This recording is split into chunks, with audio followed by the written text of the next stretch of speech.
fact that the way he impacted you guys down the stretch in so many different ways, drawing the charge, hitting threes, facilitating, just how have you seen him grow so much over these last, 20, 30 plus games? Yeah, I think he's really picking his spots, I always tease him about his bombs, but he's got great range, and sometimes he gets closer, it's harder for him to get it off, and he takes that shot at a very specific time. The reason I bring that up is I think his focus on his shot selection, particularly late too. Obviously, the last one was a pretty good decision, but I think he's taken a lot of pride in being efficient and knowing when it's time, to give the ball up and when it's time to impress himself on the game more from a scoring standpoint. So, that's a growth process for him. I've mentioned it before. He's coming off screens where he hasn't done that before. He's playing more pick and roll with guys like DeAndre, not just, Clint and Onyeka. We're asking him to push the ball in transition as quick as he is. That's not been, a habit for him. So a lot of unfamiliar territory to go with a lot of the things that obviously, he's done his whole career and done, at a really high level. And you don't want to lose that.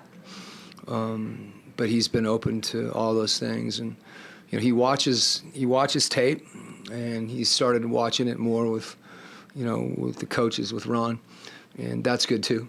I think the more dialogue that, Trey he's such a competitor, sometimes he can internalize something and you see his emotion come out, and I don't want him to be unemotional. There's a few times he can maybe be a little less passionate with the refs. We joke about that too. I think he told me I have more T's than he does this year. I don't know I think he's got me now. But just a lot of things that, that are thrown on his plate, and the way that he's approached it, I think, everybody, including his teammates, really respect that.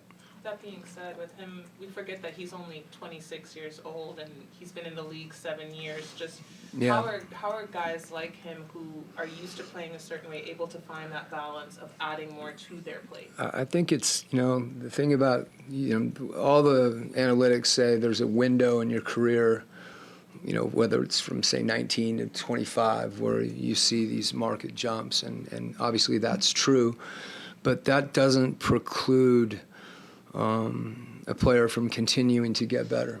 And, the hardest thing is not just to improve, but to adjust.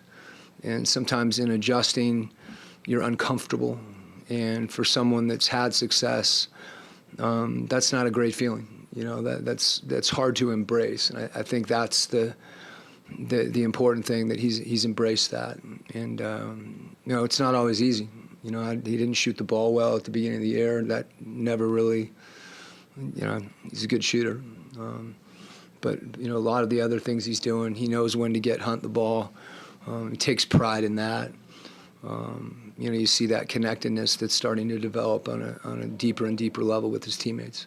One thing that really stood out about Trey tonight is before he scored his first basket, he had 7 assists. Yeah. What was that say about that connectedness with his teammates, that, even when his shot isn't there early, he's still finding ways to be involved? Yeah, it's really that efficiency, kind of taking what the defense gives you. There's times, he has to read a lot of coverages. Earlier on, they were trapping him, and he has to get off it. A lot of times that won't be an assist, and being willing to make that pass and having that trust in his teammates, because when he does give you that pass, it gives you confidence. And I think you see that with certain guys. When he does give it up, even if they miss, they're getting a pat on the back and hang in there, shoot it again. But to your point, every game's a little bit different. And when you've got the ball, I think his usage is actually down, which doesn't equate to him being less effective. I know it was earlier in the year. It's hard. We've got, when people are out as well, even more is asked of him. And when I say more, it's, more means a lot of things. It means something as simple as getting the ball off the court quick and throwing it ahead. It means taking his catch and shoot three, not passing that up, which has been an adjustment for him. You know, him spacing and being in position to shoot those shots instead of giving the ball up and kind of letting the other guys play, staying involved in the play. Coach, I wanted to ask about your team's adjustment between that third and fourth quarter. It seemed like Utah kind of took some of that momentum in the third quarter with those two techs. Can you speak on their response to just pull this one out?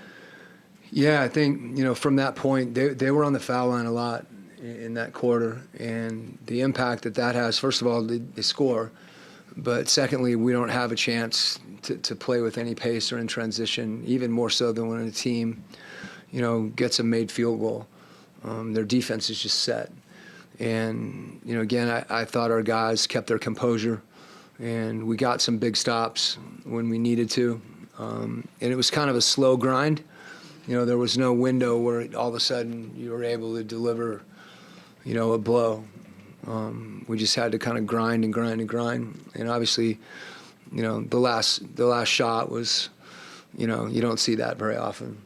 But I did feel like, you know, we put ourselves in a position to win, and Sexton hit a great shot too. I thought Dyson was going to win another game on defense, and he came up with the ball. And you know, at that point, he's facing you. It's hard to foul without risking giving up 3 free throws. Are you relieved that your players were able to save their legs for another 5 minutes?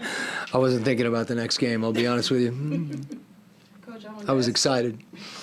I wanted to ask you about Zach's impact. I mean, the first Yeah. game he had 11 and 6, and then just his defense and the overall game. Just what did you see out of him? You know, it's almost, we've talked about this, you know, kind of this like running storyline on Zach, and it's really the same thing. You know, I thought the other night the Clippers are one of the more physical teams in the league, and, you know, he hasn't played against that, so he got to play against that. And then you come out tonight, and I think he's learning as he goes. And, you know, I think when you have some success, as he did tonight, there's other games where the ball just may not go in, and you look up at the plus minus. I don't know what he was tonight, but he's usually pretty good. Yeah, I mean, he impacts the game a lot of ways, whether the ball goes in or not, and he's just going to keep getting better because of the way that he approaches it. Quinn, just to comment on Clint. Yeah, it's against great. all that size, I thought played maybe his best game of the year. I would agree. He really finished, you know, against one of the best shot blockers in the league. And he anchored us. He made some plays defensively and got some defensive rebounds that weren't easy balls to secure. But you're right. You know, there was a lot of late drop-offs that are tough passes. I don't think people realize sometimes some of the interior passes. Those are hard passes to catch and then just go up, you know, in a fluid motion. And if you don't go up, now you're trying to score over the top of Kessler, and that's hard to do too. He was terrific. Thanks, Coach. I'm glad you asked that. Okay, thank you guys.